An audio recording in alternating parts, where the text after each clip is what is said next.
Chapter 16. Observe the month of Abib. Keep the Passover unto the Lord your God. For in the month of Abib the Lord your God brought you forth out of Egypt by night.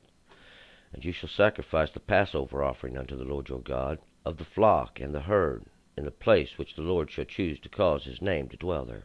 Thou shalt eat no leavened bread with it. 7 days shalt you eat unleavened bread therewith, even the bread of affliction. For in haste didst thou come forth out of the land of Egypt, that you mayest remember the day when you came forth out of the land of Egypt all the days of your life. And there shall be no leaven seen with you in all your borders 7 days. Neither shall any of the flesh which you sacrifice the first day at even remain all night until the morning. Thou mayest not sacrifice the Passover offering within any of your gates, which the Lord your God gives you, but at the place which the Lord your God shall choose to cause his name to dwell in. There shall you sacrifice the Passover offering at even, at the going down of the sun, at the season that you came forth out of Egypt. And you shall roast and eat it in the place which the Lord your God shall choose, and you shall turn in the morning and go unto your tents. 6 days you shall eat unleavened bread, and on the 7th day shall be a solemn assembly to the Lord your God. You shall do no work therein. 7 weeks shall you number unto you, from the time the sickle is first put to the standing corn shall you begin to number 7 weeks. And you shall keep the feast of weeks, until the Lord your God, after the measure of free will offering of your hand, which you shall give according as the Lord your God blesses you. And you shall rejoice before the Lord your God, you and your son, and your daughter, and your manservant, and your maidservant, and the Levite that is within your gates, and the stranger, the fatherless, and the widow, that are in the midst of you, in the place which the Lord your God shall choose to cause his name to dwell there. And you shall remember that you was a bondman in Egypt, and you shall observe and do these statutes. You shall keep the Feast of Tabernacles 7 days after that you have gathered in from your threshing floor and from your winepress, and you shall rejoice in the feast, you and your son, and your daughter, and your manservant, and your maidservant, and the Levite, and the stranger, and the fatherless, and the widow, that are within your gates.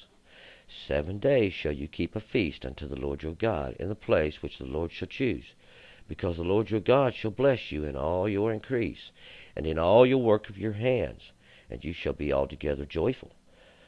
3 times in a year shall all the males appear before the Lord your God, in the place which he shall choose, on the feast of the unleavened bread, on the feast of the weeks, on the feast of the tabernacles, and they shall not appear before the Lord empty. Every man shall give as he is able, according to the blessing of the Lord your God which he hath given you.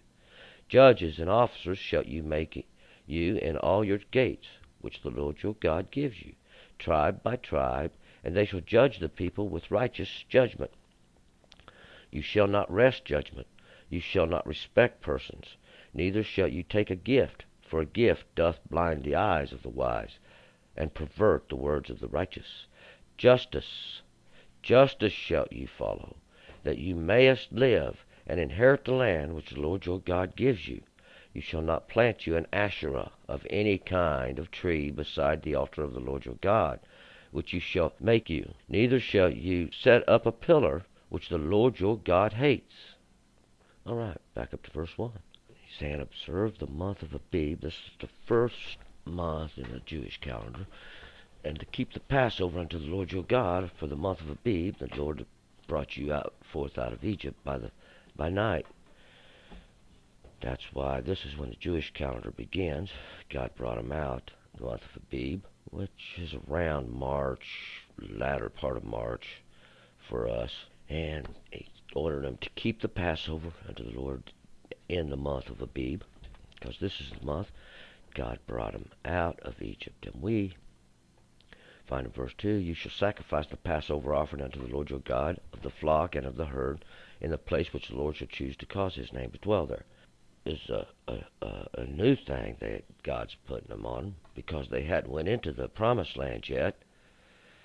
So as when they go in and they get divided up into their lands, tribe by tribe, God's saying, every year you'll keep this commandment. Every year you will keep this Passover. Everybody would get together at that time of year, and they would come and offer their Passover offering And from the herd they would gather the lamb of their flock, because this signified, when they was in Egypt, they had to take the lamb's blood, put upon the doorposts of their door to keep the shadow of death away. And we noticed they did put this on the doorpost of the door, where today you would put your 10 Commandments, see? Because the 10 Commandments represent this blood of the lamb that they put up on there. The lamb being the first generation to come forth out of Egypt that brought the law. See, they brought us the law, and they wound up having to go back into the wilderness and being sacrificed, because in order so we could see these things that would come to pass at a later time. Now we'll get all this is much higher teaching that we got to get into later. I know it's probably stepping on some toes about this lamb which sacrificed, this Lamb of God which was sacrificed. See, we'll remember now, all these things were done from the beginning, because from the beginning God has declared the end of things. And you shall sacrifice the Passover offering unto the Lord your God of the flock and the herd in the place which the Lord shall choose to cause his name to dwell there. Because after they go over the Jordan, God would establish his name in one location, and this is where they would go. We know where that location is today, see, because we have established this through the location of the Ark of the Covenant. You shall eat no leavened bread with it. 7 days shall you eat unleavened bread therewith, even the bread of affliction. This is verse 3. For in haste did you come forth out of the land of Egypt, that you mayest remember the day when you came forth out of the land of Egypt all the days of your life. So this is why they eat unleavened bread, because God brought them forth out of Egypt in a hurry. See, they didn't have time to make a meal. God actually had told them to eat. They had to eat standing up and be ready to move. So, because he knew it was going to come in the dark at night, see, and he knew they was going to come out in a hurry, and he knew they wouldn't have, that it was the leavening in the bread, which would take time to leaven, see, they were not going to have time for it. And the leavening is a symbology of the teaching, so to speak, this leavening that comes in, that leaven the bread to make the bread rise, see. We will eat the bread of affliction, this, whereas that we did not yet have the truth, the leavening which God provides for us, not the leavening of men. So we eat the bread of affliction, and this is how we have to afflict our souls under the law in the beginning, see, to come up out of sin. But once we're out of sin, we find that we're not afflicted by the law. The law becomes a pleasure. The law becomes something that's very special, see, and that is where we're trying to get. So, but right now we feel like the law afflicts us. Why do we have to obey these things? These teachings of God are not that hard. When we really start thinking about it and we get into them, we'll find out that these should be a joy to us, because from these do we get life. See, and this is what the blood represented of the shadow of death when they put it over the doorpost. The shadow of death would not come near you. See, Israel, from who the law come, God chose them to bring this law out. God chose them to deliver us this law, this blood that we can put over our doorposts to keep away the shadow of death, so to speak. See, we're going to start getting into a higher understanding here now. Israel becomes this lamb, so to speak, this offering, this chosen one of God. We will find this out in the book. The book itself proves this. We won't get into all of this right now. We'll move on. Verse 4, and there shall be no leaven seen with you in all your borders 7 days, neither shall any of the flesh which you sacrifices the first day at even remain all night until the morning. So God's saying they have to eat this lamb which they prepared. He don't want nothing left of it till when the morning comes.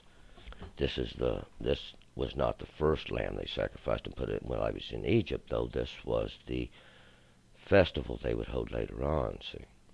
And the leavening, he says, there shall be none seen in your borders for 7 days. So, and this is the period of time when we should be putting the leavening out of our borders. The words of men which cause the bread to be leavened, the showbread before God, the Word of God, the truth of God, which should be prepared only with and by the law of God. Verse 5, you mayest not sacrifice the Passover offering within any of your gates, which the Lord your God gives you. Why? Because it was a very, very holy thing unto God. See, once we get the understanding what God has done, how he's worked this about, we find that this is a whole generation we're talking about that's been sacrificed to God. This is nothing to be mocked. This is a holy thing. That this is what has had to be done so that we can understand. See, this is not a thing to be taken lightly, but a place which the Lord God shall choose to cause his name to dwell in there. You shall sacrifice the Passover offering at even, at the going down of the sun, at the season that you come forth out of Egypt. See, evening is the beginning of the day. Evening is when the day begins, and the evening and the morning are the day. See, notice how our day always begins in the night. See, our day begins in darkness. Why? Because there was darkness before the light. Remember? There was darkness on the face of the deep. So God was the light. See, God is the light. And we have to go through the night to get to the day. When the children left Egypt, it was at night. They had to go through the night to get to the day. God guided them with a pillar of fire. And this are the Ten Commandments. All this is symbolism. All this is the precursor, the former things we have to declare, former things we have to understand, so we can understand the last, the end. And you shall roast and eat it in the place which the Lord your God shall choose. And you shall turn in the morning and go unto your tents. See, this is the commandment of God. This is, you see, they still living in tents, but this would all change later. We'll find that out as we go. 8 tells us, 6 days shall we eat unleavened bread, and on the 7th day shall we have a solemn assembly to the Lord your God. Notice here, 6 days shall you eat unleavened bread. 6 days shall you do all your labor. See, practicing for a later Sabbath. 7th day shall be a solemn assembly before the Lord your God. You shall do no work therein. Right. It's a rest, a day of rest. See, it's a Sabbath day to God. We don't have to work. There's a solemn assembly because all the people are joined together in one accord, in one understanding, and this is the day of rest. The law has brought us here. Our obedience to the law has brought us salvation, has brought us here into this land. We each one have to do according to the Word of God, see, to arrive at the promised land. 7 weeks shall you number unto you from the time, this is verse 9, you first put to the standing corn shall you begin to number 7 weeks. Now we're moving to a different festival. This is the festival of weeks, or the feast of weeks. And you shall keep the feast of weeks, verse 10, and to the Lord your God after the measure of free will offering of your hand, which you shall give according as the Lord your God blesses you. And he's telling us how we keep the festival of the weeks, or the feast of the weeks. And he's telling us after we have made our harvest, we bring our abundance in, the tithe part of our harvest. We bring it into the house of God. We bring it in to God and with our family and all of our servants, and all of the Levite within our gates. Verse 11, and you shall rejoice before the Lord your God, you and your son and your daughter, and your manservant, and your maidservant, your Levite that is within your gates, and the stranger. Let's not leave the stranger out. And the fatherless and the widow that are in the midst of you, in the place which the Lord your God shall choose to cause his name to dwell there. See, we're going to have a great festival, a great harvest. This is the harvest of the end time, the harvest when God proclaims his great day, his day of the Lord's pleasure. God destroys all the idolatry out of the world. God has destroyed all the ignorance out of the world. And there is a great harvest, see, of all the children of God from all the nations of the earth. And you shall remember that you was a bondman in Egypt, and you shall observe and do these statutes. These are to remind us, see, these festivals, these feasts, to remind us that we were bondsmen. We were under this yoke put upon us by by the understanding of men, put upon us by ignorance, put upon us by the lack of the teaching of the statutes and the law. See, has this yoke come upon us? Verse 13, you shall keep the Feast of Tabernacles 7 days after you have gathered in from your threshing floor and from your winepress. So, and this is where they go and they set these little huts up, because see, when they come out of Egypt, they had to dwell in these little huts, these little tabernacles, as it says in verse 13. You shall keep the Feast of Tabernacles 7 days after you have gathered in from your threshing floor. It kind of corresponds with the Feast of Weeks. So during this period, you would set up your little huts, which come into the higher understanding. We would see that these little tabernacles is our very heart, and we'll find this out even later in the book, our heart where we have entered in and we're waiting on God to bring this forth into the earth, to bring this light, to reiterate the covenant which he had made with man from the beginning, to put down all the idolatry. See, we're waiting here for God to reveal this to the earth, to make everybody know this, so that he can wake everybody up through understanding the truth of what this is. This Feast of Tabernacles is one of the most sacred. It is right there with the Passover, because we, having the understanding now, knowing that this little tabernacle, as we said in it, we are in the wilderness waiting for the deliverance of God. Verse 14, let's move forward. And you shall rejoice in the feast, you and your son and your daughter and your manservant and your maidservant and the Levite and the stranger and the fatherless, the widow that are within your gates. 7 days shall you keep this feast unto the Lord your God in the place which the Lord should choose, because the Lord should bless you in all your increase and all the work of your hands. You shall be altogether joyful. See, 7 days. Once again, we're keeping this for 7 days.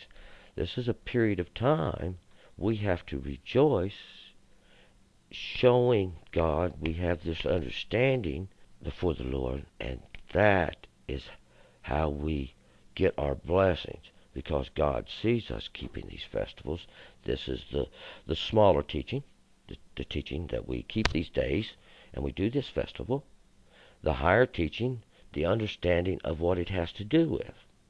See, that makes the festival the more pleasurable. This makes the festival of great importance to us, because we understand why we're keeping the festival.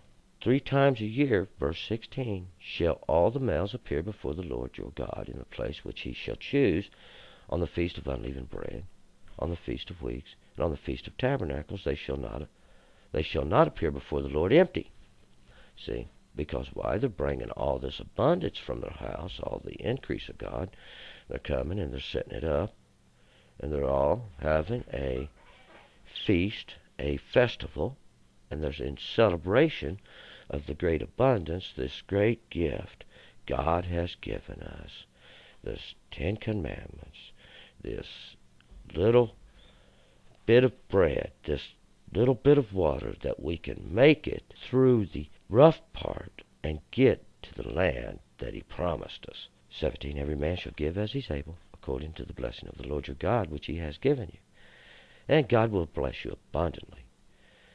Verse 18, now we're going to change subjects a little bit. Judges and officers shall you make you in all your gates, which the Lord your God gives you, tribe by tribe, and they shall judge the people with righteous judgment. This is where God is basically setting up what I like to refer to as a court system of justice.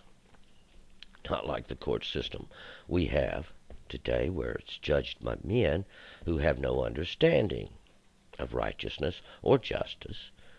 They judge according to the greed of their own heart. They know who they are. 19, you shall not wrest judgment. And rest means you stretch it out. You ain't going to stretch it out that it may mean one thing for one man, and it may mean something else for another man. See, we don't do this. You shall not respect persons. We don't care if you're wealthy, if you're poor. We don't look upon this. Neither shall you take a gift. For a gift doth blind the eyes of the wise, and pervert the words of the righteous. Well, the wise wouldn't take the gift. The wise man would know that what that would do. A gift, when we take, is a bribe, or someone says, here's something nice. I sure hope you take it easy on me. See, this stems from evilness. This stems from the darkness. So we don't do this. You have to have understanding how you can be tempted so easily. 20. Justice shall you follow. We notice that it's said twice because this is very important, that you may live. See how? How important? That you may live and inherit the land which the Lord your God gives you. Because without justice, you cannot inherit the land that God gives you. You have to learn to treat everyone the same. We have to learn to treat everybody the same, from the stranger to the homeborn, to your brother, to your sister, your father, your mother. Everyone is equal in the eyes of God. 21. You shall not plant you an Asherah of any kind of tree beside the altar of the Lord your God, which you shall make you. Why? We don't plant no beautiful tree here beside God's altar. God told us to hew these things down. You shall not do this to the altar of God. Plant you an image there, plant you something there that might shade, something that might get in the way of the light. See, we'll learn more about this. This is the symbolism of idolatry itself. See, that which shades the light of God. If we set up an idol, if we rear up an image, see, and we set it and the sun shines, and we stand in the shadow of it, see what's happening? How it's shading the light of God? This is what idolatry does. See, and this is what this Asherah stands for. Neither shall you set up a pillar, which the Lord your God hates. This is the same thing. Anything that may shade or represent God, and create an image, we have to keep these things away. God does. He hates these things. Why? Because they get in the way of Him talking to you. He wants to speak to you face to face, and you've reared up an image or a pillar, and you've blocked God out. He can't see you. You're hidden in the shadow. See? And if you're in the shadow, put this thing away. Come into the light of God. See? It is important, and the Bible refers to you, these people who do this, as shades. They've put themselves in the shadow. They have to come to life, see? And we have to get the law of God in place, get the true understanding of God. And this is the true covenant God made with us. This is the only covenant God made with us. God has made no other covenant. These 10 teachings, do these and live. This is how we obtain life. We have to do the work. Nobody's going to do the work for you. You have to do this. And when you do, you get the reward of it. Nobody else gets the reward. You get the reward. And that's what we're trying to do, is get you the reward, and we get everybody the reward. We all come into the promised land through the true understanding that God wanted us to have in the beginning. We're going to stop, and we're going to move on to chapter 17.